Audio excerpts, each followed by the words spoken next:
हे समर्थ परमात्मा, हे निर्गुण निरंकार, तू करता है जगत का, तू सबका आधार। कण कण में है बस रहा तेरा रूप अपार। तीन काल है सत्य तू, मिथ्या है संसार। घट घट वासी हे प्रभु, अविनाशी करतार। दया से तेरी हो सभी, भव सागर से पार। निराकार साकार तू, जग के पालनहार। है बेअंत महिमा तेरी, दाता परम्पार। परम पिता परमात्मा, सब तेरी संतान। भला करो सबका प्रभु, सबका हो कल्याण। भला करो सबका प्रभु, सबका हो कल्याण। सात संगत जी, प्यार से कहना ध्यान निरंकार जी। तो इतने जो भी अभी आज चाहे बालक के रूप में, बुजुर्गों के रूप में, बहनों के, भाइयों के, जिस रूप में भी, चाहे कविता, चाहे वो स्पीच थी और वो चाहे श्लोक बीच में बोले, चाहे गीत भजन थे, तो ये जो भी सारी संगत में हमने आज सुना है, तो यहाँ स्टेज से भी दासी जो बोल रही है वो तो वही भाव जो पहले ये बोल चुके हैं सारे संत, तो उसकी एक्सटेंशन में दासी थोड़े ही शब्दों में इस रूप में आपसे आशीर्वाद के रूप में ये कहना चाह रही है कि जो भी हमने आज सुना कि ये जो आत्मा है उसका इस निरंकार, इस विठल, इस परमात्मा, इस विश्वनाथ से जो भी हमारा रिश्ता है, उसकी पहले तो सबसे पहले बात जो पहचान करनी है कि हम दुनिया में आते हैं, पहले तो शरीर इतने बदल लेती है ये आत्मा कि ये आत्मा अपने आप को शरीर ही मान लेती है। तो जब तक इस मनुष्य योनि में आए हैं तो अपनी असली पहचान करने का ये जो सुनहरा मौका मिला है, इसमें हम अपनी असल पहचान कर लें। और वो पहचान यही है कि हम जिस परमात्मा की अंश हैं उस परमात्मा को देखें तो सही, अपने पिता के दर्शन करें। और भक्ति भी तभी शुरू हो सकती है जब इस परमात्मा के दर्शन हो जाए, और ये दर्शन करने संभव हैं। तो जब ये पहचान हो जाए, हमें अपना जीने का मकसद समझ आ जाए, तो फिर जीते जी भी हम कभी भी ये नहीं चाहेंगे कि जानबूझ के किसी को दुख दे या किसी के रास्तों में कांटे बिछाए, बल्कि मन उस तरह प्रवर्तन हो जाएगा जैसे किसी की हमेशा आंखों से आंसू पोंछने वाला जीवन बन जाएगा। ये उदास होठों को खुशियों द्वारा मुस्कुराहट भरने के जीवन में हम कोशिश करेंगे, प्रयत्न करेंगे। जैसे ये जो तब्दीली होती है, ये तो मन की तब्दीली अपने आप हो जाती है जब इस परमात्मा का एहसास हमारे जीवन में आ जाता है कि वही मन जो पहले सिर्फ चतुर चालाकियों में दूसरों को गिराने के लिए ही इच्छुक रहता था, अब वो मन निंदा भी सुनना पसंद नहीं करता। वो सिर्फ अपने यही कोशिश करता है कि कहीं मनों में आग लगी है तो शीतल वचनों से, अच्छे कर्मों से उस आग को बुझाया जाए। तो जैसे ये जो ट्रांसफॉर्मेशन, ये रिफॉर्मेशन की बात होती है, वैसे विवेकानंद जी ने भी, हम सब ने ये घटना सुनी है कि उन्होंने एक बार कहा कि आई वॉन्ट रिफॉर्मर्स, तो सभी ने अपने हाथ खड़ा कर दिए, पर उन्होंने कहा कि बात पूरी ये है कि I want reformers who can reform themselves, कि किस तरह सिर्फ बात ये नहीं कि हम दुनिया में कोई क्रांति लाएंगे, कोई अच्छे बातें फैलाएंगे, पर सबसे ज़रूरी बात ये है कि सबसे पहले हमें अपने अंदर का बदलना है। चाहे शरीर की खूबसूरती के लिए, चेहरे के निखार के लिए तो हम बहुत यत्न करते हैं, पर हम सारे भक्तों का जीवन देखें तो वो इसलिए नहीं जाने गए क्योंकि वो शारीरिक सुंदरता थी उनमें या कोई अच्छा गाते थे, पर सिर्फ इसलिए क्योंकि वो जो मन में उनके भाव थे, संतों वाले गुण थे उनके जीवन में, उस वजह से ही उनका दर्जा अलग है। चाहे वो रिफॉर्मेशन की जो बात है, उन्होंने पहले अपने, जहाँ वो खुद अगर अंधकार में जी रहे थे, इस प्रभु परमात्मा का ज्ञान होके ये उन्होंने अपने जीवन को ये ट्रांसफॉर्म किया, ये रिफॉर्म किया और उस तरह से फिर से बनाया कि पहले से अधिक सुंदर बनाया और वही सुंदर भाव पूरे जग में फैलाए। और ये भाव तब तक कोई अपने जीवन में नहीं उतार सकता जब तक वो भावों को समझा ना हो, ग्रहण ना किया हो, फिर ही वो जीवन में उतरते हैं। नहीं तो दिखावे के लिए तो थोड़ी देर के लिए कोई भी एक अच्छा इंसान बन सकता है, पर ज़िंदगी भर अच्छा बनने के लिए तो सिर्फ यही कि निरंकार प्रभु परमात्मा विश्वनाथ ही हमारे अंग संग है, हमारे अंदर है, बाहर है, हमारे सामने वाले इंसान में है, पत्ते पत्ते में है, डाली में है। तो ये पहचान, ऐसे गुणों में हम अगर जिएंगे, अगर मन में करुणा और दया का भाव रखेंगे, तो ही हम उन श्रेणी में, उस संतों वाली श्रेणी में ही माने जाएंगे। कि कबीर जी भी यही कहते थे कि जब तक देह है तब तक देना है।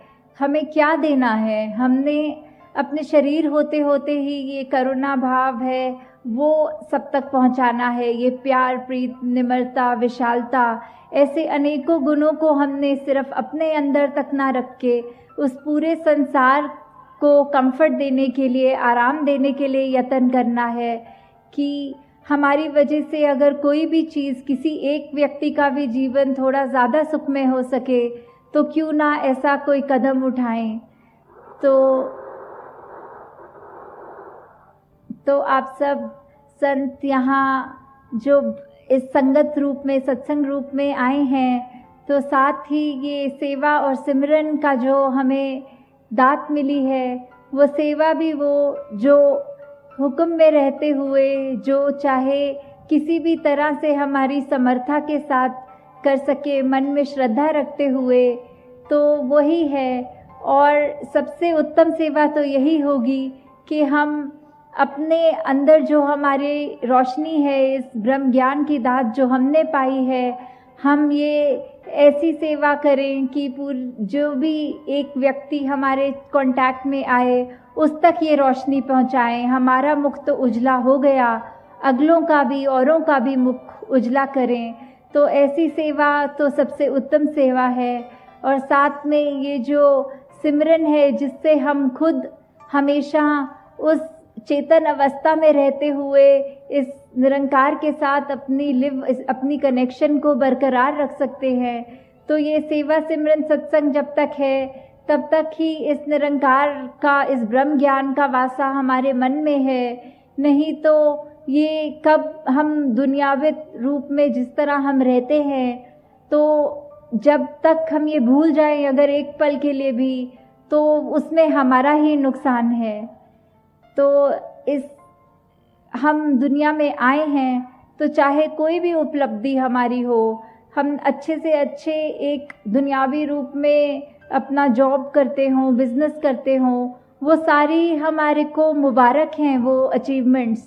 पर तब तक कि जब तक एक अच्छे इंसान नहीं बने, अपना असली मकसद पहचाना नहीं, तब तक वो सारी कामयाबियां होते हुए भी हम एक नाकामयाब इंसान हैं।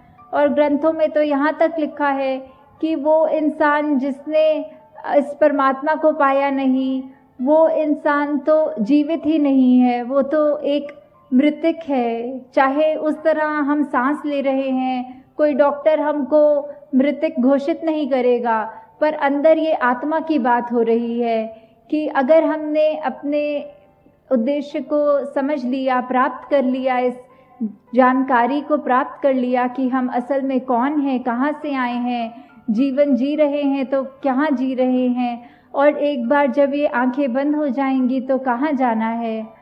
तो इन्हीं भावों से दासी और आपका समय नहीं लेगी कि किस तरह 2 हफ्तों से अभी बहुत सत्संग भी मिली और आपका आशीर्वाद भी मिला। उत्तराखंड में काफ़ी जगहों पे जो अभी नाम भी सुने थे कि इतने समागम भी हुए, भवनों पे भी जाने का अवसर मिला। तो अभी भी आगे जहाँ टिहरी और मसूरी की यात्रा है, तो दासी यही अरदास करेगी कि हम सब भी आगे से आगे जहाँ अपने जीवन को तो बढ़ाएं ही, बाकी औरों के भी जीवन में ये रोशनी का काम करें कि किस तरह एक अगर छोटी सी भी हमारी कंट्रीब्यूशन हो किसी के जीवन में सुख पहुंचाए, तो वो हमें करने में सोचना नहीं चाहिए कि हम अगर हैं संतान प्रभु परमात्मा की, ये हम जान चुके हैं, तो ये बात हर एक तक पहुंचाएं कि उनका जीवन भी सफल हो जाए। जिस तरह हमने ये जो शब्द अक्सर हम सुनते हैं कि जीवन में ही मोक्ष प्राप्त कर लिया, ये जीते ही मोक्ष प्राप्त कर लिया, तो ये सिर्फ जब जब श्वास हैं तब तक ही हो सकता है। और ये सुनहरा मौका जब मिला ही हुआ है तो इसका पूरा फ़ायदा उठाएं और इस ब्रह्म ज्ञान की दात को प्राप्त करके हम अपने जीवन को महकाएं, औरों के जीवन को महकाएं। सात संगत जी, धारणकार जी।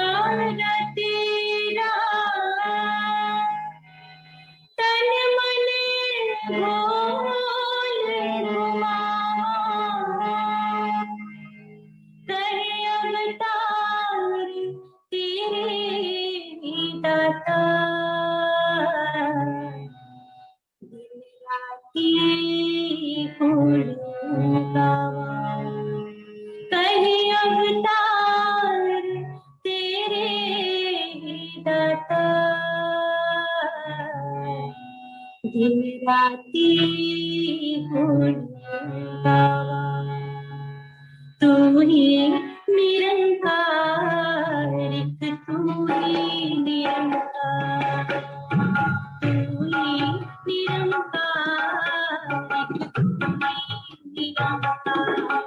मैं हंसता फुलहार, मैं हंसता फुलहार, तू है दाता बख्शहार, तू है दाता बख्शहार। मेरी अब गुण नाची तार, मेरी अब गुण नाची तार, तू ही निरंकार, तू ही निरंकार, तू ही निरंकार, तू ही निरंकार। तेरा रूप है संसार, तेरा रूप है संसार, सबदा भला करो परिहार, सबदा भला करो परिहार। मेरी अवगुण नाची तार, मेरी अवगुण नाची तार, तू ही निरंकार, तू ही निरंकार, तू ही निरंकार, तू ही निरंकार। मेरा डोले ना इतबार, मेरा डोले ना इतबार, बख्शो शरदा भक्ति प्यार, बख्शो शरदा भक्ति प्यार। करा मैं संता दा सत्कार, करा मैं संता दा सत्कार, तू ही निरंकार, तू ही निरंकार, तू ही निरंकार, तू